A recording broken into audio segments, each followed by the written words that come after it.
in, but this is our first sort of, I guess, came up with the crimeHQ pop-up event idea today, really in response to what's going on in this Michigan school shooting story. I mean, such a tragic story.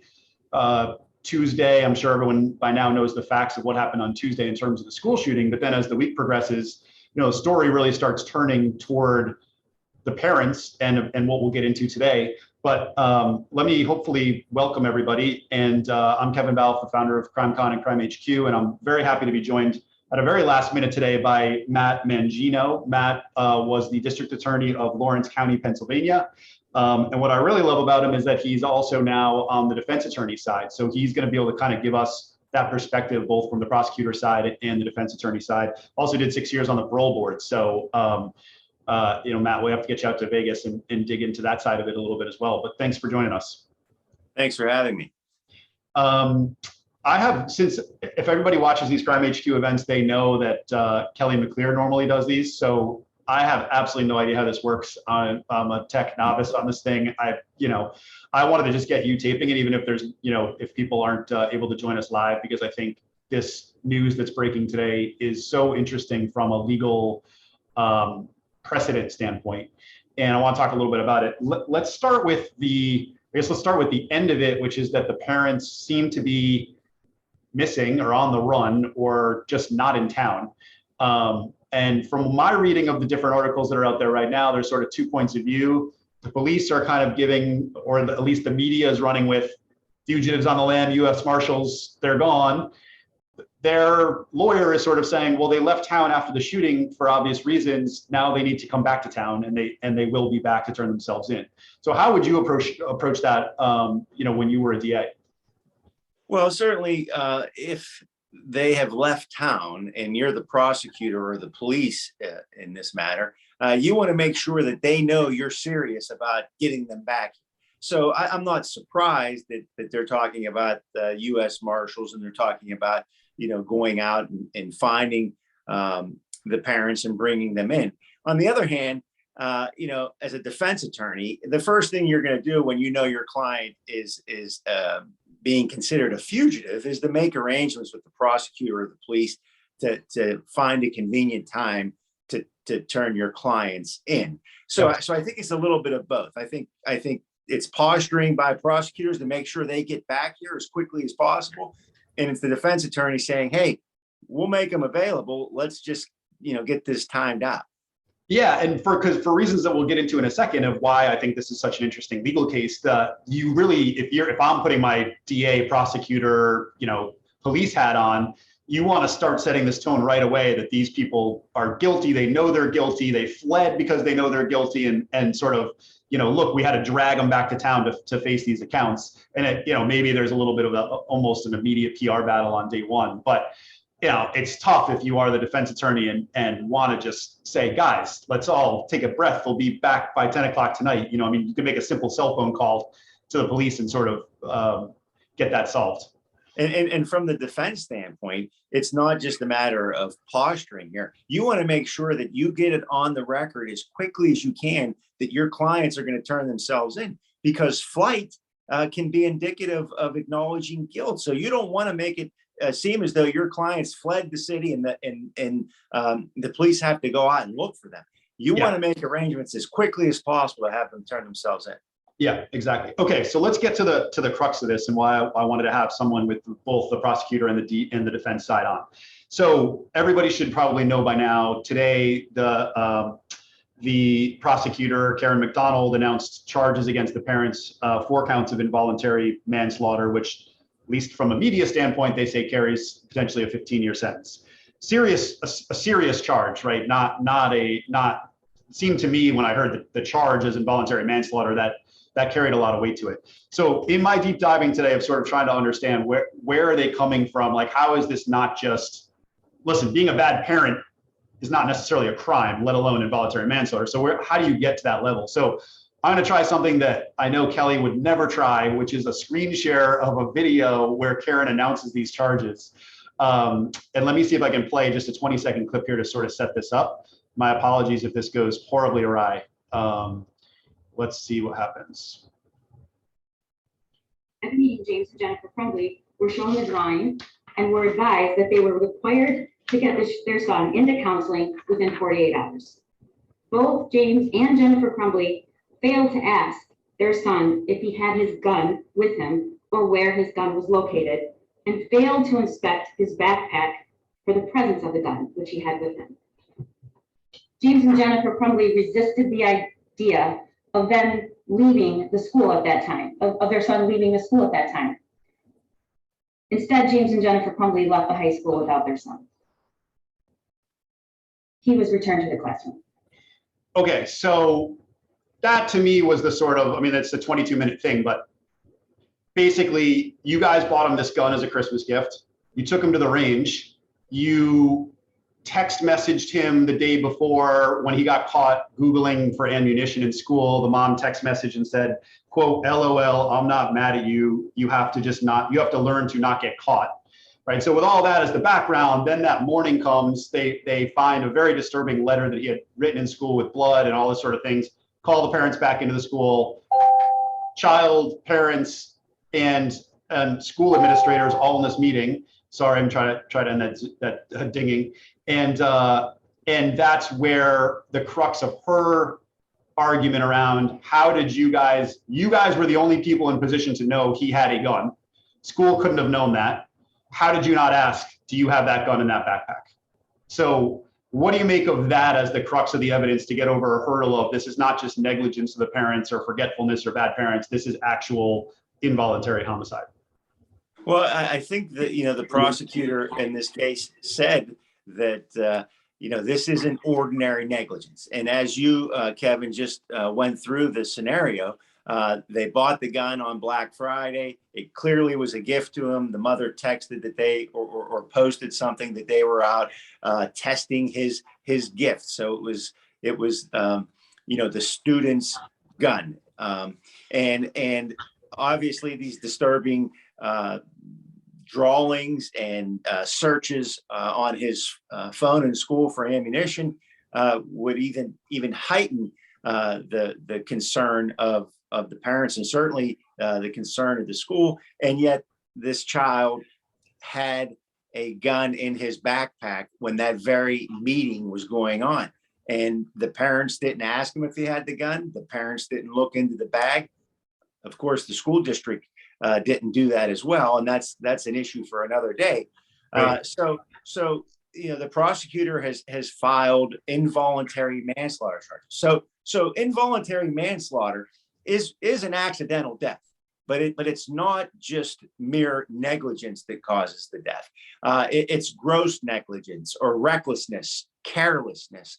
And so, the prosecution, as in every criminal case, has to prove that careless and recklessness, that gross negligence beyond a reasonable doubt.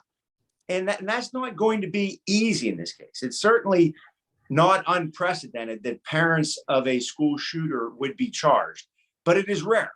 And the ability to hold a parent accountable, for essentially, being a bad parent here, the prosecutor saying, this isn't just being a bad parent. This isn't just negligence. This is recklessness and carelessness, and they're culpable for their conduct or their omission in this case with regard to their son.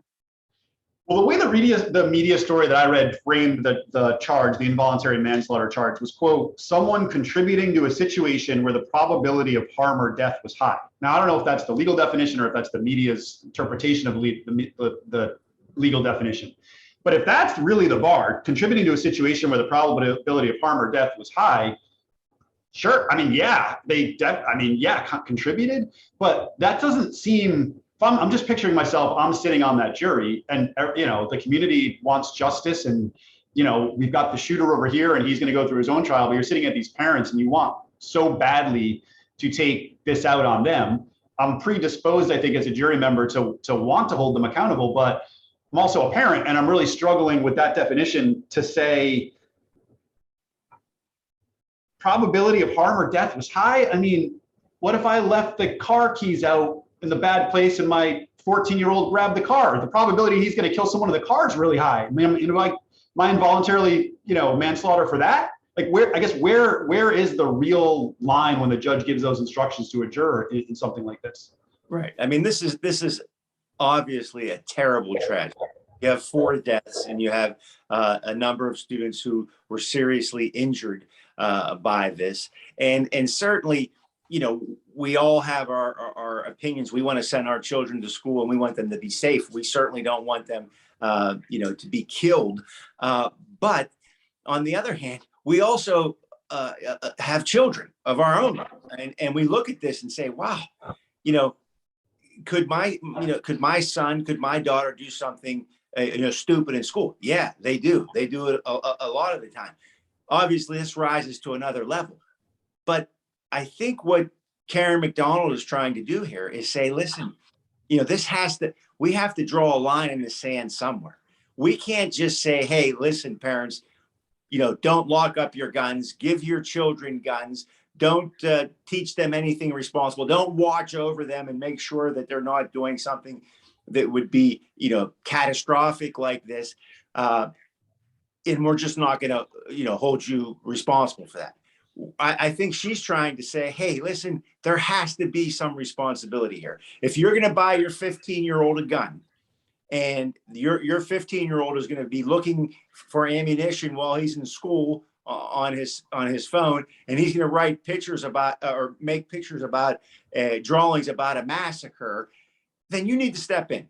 You need to stand up. You need to do something, not only to protect your child, but to protect other people's children as well in the school atmosphere. So I think she's trying to send a signal here. Enough is enough.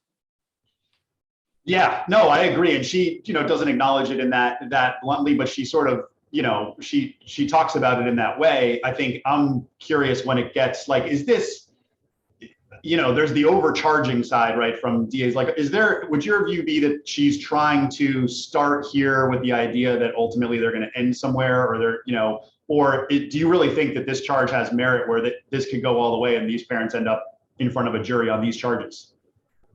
Well, you know, that's certainly possible. I mean, you know, you don't want to think, you know, and I spent 8 years as a prosecutor. You don't want to think that prosecutors just throw charges out there in the hopes of getting something else out of it. You want to sit there and you want to be confident that if I had to, I could prove beyond a reasonable doubt to a jury that these 2 people committed involuntary manslaughter. I think that's the starting point for most prosecutors. Yeah. But here, you know, sometimes, you know, in a high profile case, in a case like this, you know, plea bargaining is off the table because, hey, you know, this is a terrible crime. We believe these parents have some responsibility, and we're going to go all the way and you know, convince a jury that what they did and what other people in the future might do is going to hold them responsible for their conduct in this case. Yeah. I think there's a few questions coming in that I want to get to, and one of them is basically about setting this up for a precedent on crimes by minors to charge their parents. Sometimes I think it's helpful to take it out of this specific case and the facts of the case and try to just think about maybe something more broadly. Guns, of course, have their own, you know, incredible amount of political issues and passion around just the fact that this family even purchased the gun. So I sort of thought about it. Let's take it in the case of alcohol, right? I mean, this is something that's happening. I grew up in the Connecticut suburbs. This was happening in the 80s even. Parents throw a party, kids come, right? Underage kids, give them alcohol. Parents pay for the alcohol. A kid goes out and crashes and kills someone else. The parents have been getting charged, you know, that I think in a very similar situation, you procured the alcohol, you gave it to them knowingly, you let them leave the house. You're just as much at fault as this minor is. Versus you may have an alcohol chest in your house and you keep it locked and the kid breaks in and unknowingly to you, right? I think a normal person would look at those as 2 very different situations in terms of the parents' culpability there. But as that sort of played out over the last decades from the alcohol front, I guess what she's asking here is sort of if they were to be found guilty in this, does this open up, you know, God, let's hope this is the last school shooting ever, but the reality is there's probably more. Does every prosecutor around the country now start to take a really hard look at whether the parents can be charged based on any sort of precedent that could be set here in Michigan? Well, I don't necessarily think in terms of school shootings that would be a bad thing. Not necessarily charging a parent in every situation, but at least scrutinizing, looking at it, looking at it closely. The example you give about furnishing alcohol, I think one distinguishing factor there is that it's a crime to give alcohol to someone who's under the age of 21. So they've committed a crime themselves. But also in some states, it's a crime not to secure your weapon. That could lead to charges similar to furnishing alcohol to a young person. So I think these are tragedies for everybody, obviously, but I don't think it would be a bad thing to closely scrutinize school shootings and what the role of the parents were in that whole scenario. Again, Connecticut, Sandy Hook, Adam Lanza. It's almost saying in some ways, like this one is unique in that it's a gun bought by the parents for the kid 4 days earlier. So like this fact pattern is so unique, but in a fact pattern that's less, I guess, obvious, where we're just asking as society for parents to know their children so well that it's their responsibility to protect the rest of society from a child who may be a danger. In the Lanza case, there was pretty clear evidence that the mom should have known that there was potentially a threat there. But what if it's, your child is acting out and there's all sorts of warning signs and threats, and maybe you got him a therapist and everything else, and there's no gun, you don't have a gun, but he brings the steak knife in and stabs a teacher. Like it just, in my mind, I hate that idea that we get into the idea that each case, well, I guess we have to go back to the parents, but I don't know. I guess I'm also talking myself into there's really no other way around it. Each case is going to be so unique. Well, listen, Kevin, every case, every criminal case, has, sort of different avenues that you can approach with regard to culpability. I'm not saying that every parent of a school shooter should be criminally responsible for that. Not at all. But I think in every case, we owe it to ourselves and we owe it to society to examine those things. And I think we have, to a great extent, studied these school shootings as a means to try to prevent them in the future. And there's been steps taken to try to prevent them. Unfortunately, we've had, I think, 28 school shootings this year. But I don't think that we just turn a blind eye to the parents' role in some of these cases. Yeah. Jen Russell, who I know, hey Jen, lives fairly close or in the same county as where the school shooting happened this week. She's asking, does the shooter being charged as an adult affect how much the parents can be held liable? Is there anything about his being charged in that fashion that's going to have any impact on the case against the parents? I don't necessarily think. Obviously, because of the charge, the seriousness of the charge, homicide, he can be charged as an adult, right at the outset, faces life in prison. But we have to also know that, it wasn't long ago that a 15-year-old could have faced the death penalty, but the Supreme Court changed that, and the Supreme Court has changed the fact that a young person, a juvenile, can't face mandatory life in prison. They can still be sentenced to life in prison ultimately, but it can't be a mandatory life sentence. So there's been changes, but to answer the question, I don't think the fact that he's charged as an adult as opposed to a juvenile would have any impact on the parents' responsibility here. Yep.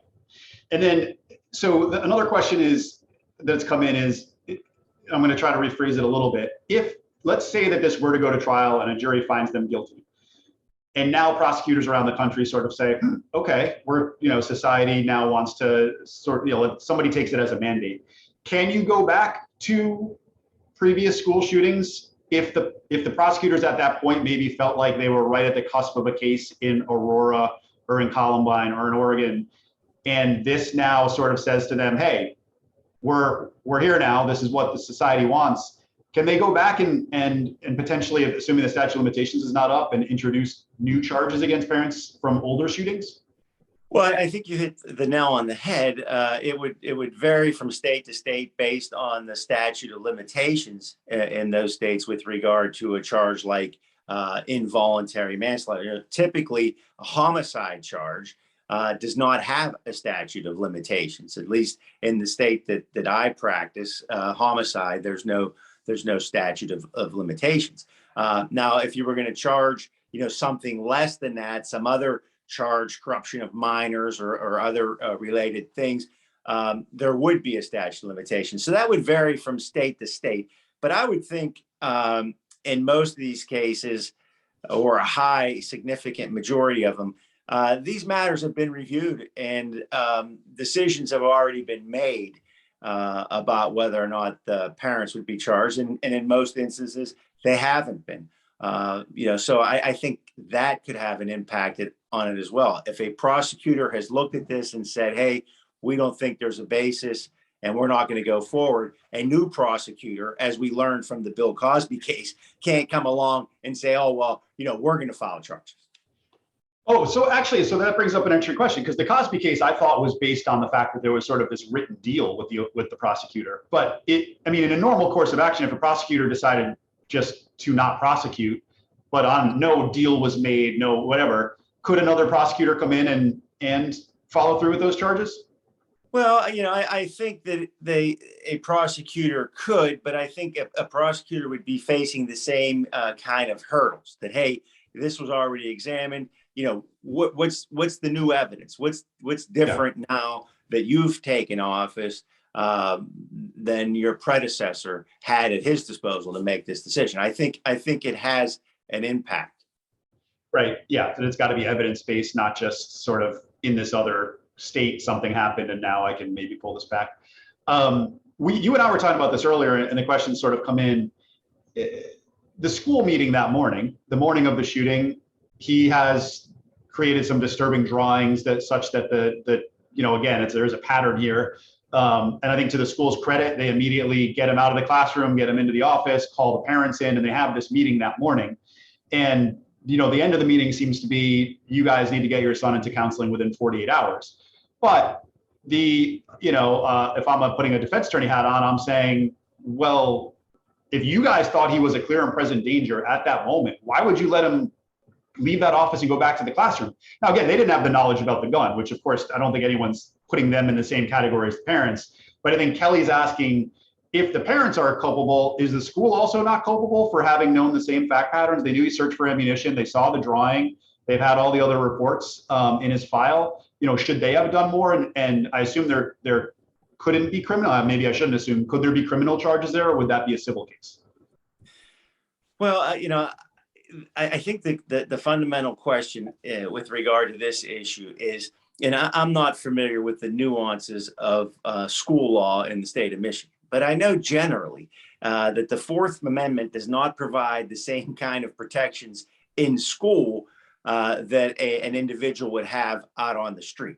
So in a school setting, the threshold is a reasonable suspicion. If you have a reasonable suspicion that there might be something harmful that a student has, you can search that student.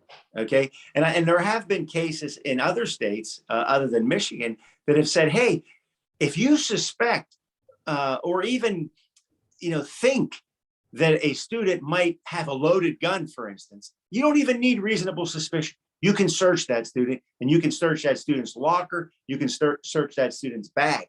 That wasn't done here. And I'm not sure why. And we don't know about this meeting, the details of it between school representatives, the parents, and the student. Was there an inquiry made? We know he was looking for ammunition. We know he drew made a drawing of a massacre. I think a question would be, does he have a gun? Does he have access to guns?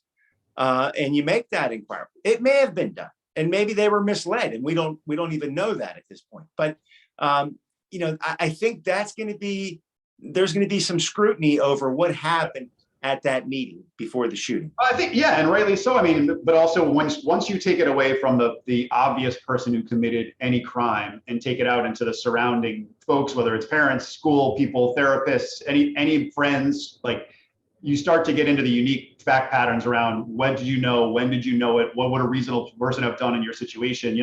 I thought a little bit about, this is not in any way an allegory, but the Michelle Carter case from Massachusetts, they made the doc, I Love You Now Die, right? She through text messages convinces her boyfriend to kill himself.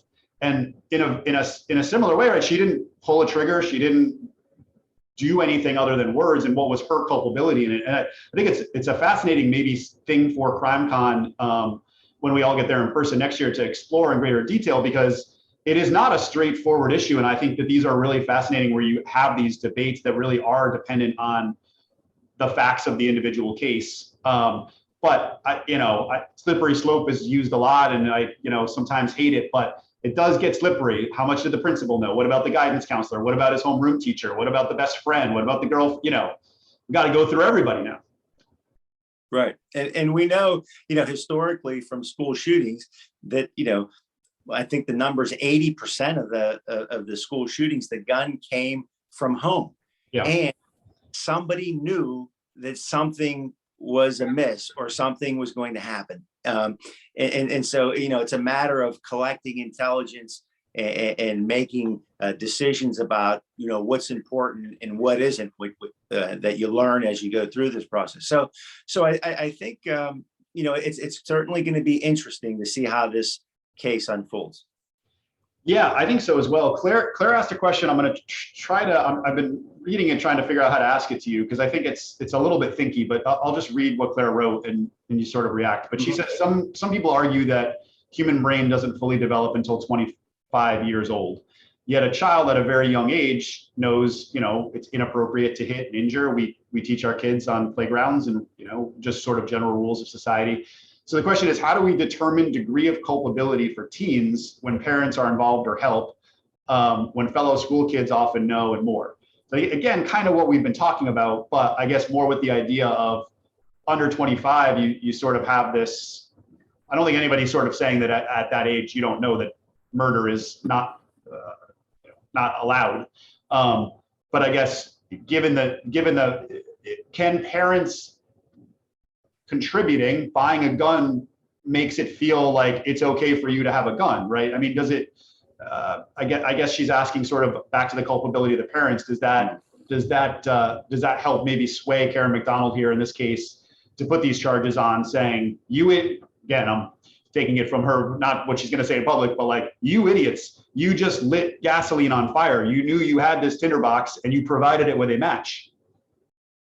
Well, yeah, I think it's an interesting question. And there's no question that the criminal justice system has acknowledged this brain development issue. It first came out with Justice Kennedy's opinion in Roper versus Simmons, the case that did away with the death penalty, where he specifically said in his opinion that children's brains develop more slowly than we originally thought, that's why we don't execute juveniles.